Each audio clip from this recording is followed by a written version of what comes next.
আজকে আমাদের সেলিব্রিটি অসুস্থ। কোথায় সেলিব্রিটি? এই যে আমাদের ডাক্তার, আসসালামু আলাইকুম। ডাক্তার সাহেব এসছে রুগীকে স্যালাইন দিতে। স্যালাইন চলছে। কতক্ষণ চলবে এটা? 3 ঘন্টা। কখন?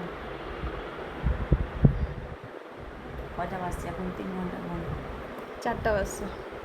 7টা। পয়সা তার মানে 7:30 8টা বাজবে।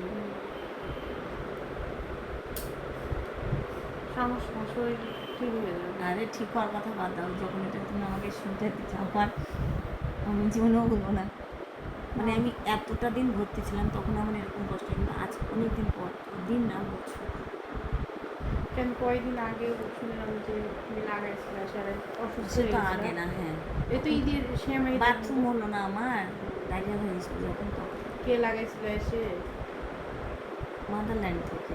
হ্যাঁ আমি বললাম স্যালাইন লাগালে তো আমাকে দিয়ে আমি লাগাই সাধারণত। তো এগুলা ছিল না, ছিল না। কথা বলেন, স্টপ হয়ে যাচ্ছেন কেন? কথা বললাম তো আমি কি বললাম?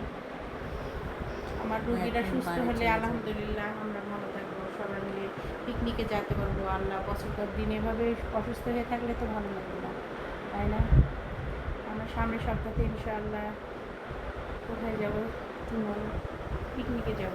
কোথায় সেটা? কোথায়? সুন্দরবন। সুন্দরবন, খুলনা বাগেরহাট। খুলনা বাগেরহাট সবাই আমরা একসঙ্গে মজা করবো। তোর যাওয়ার কথা ছিল, তুই যাবি না? যাবি কেন না? যাবি না কেন? যাবি, আমাদের সঙ্গে গেলে সবাই একসঙ্গে ভালো লাগবে। আম্মাকে বলেছিলাম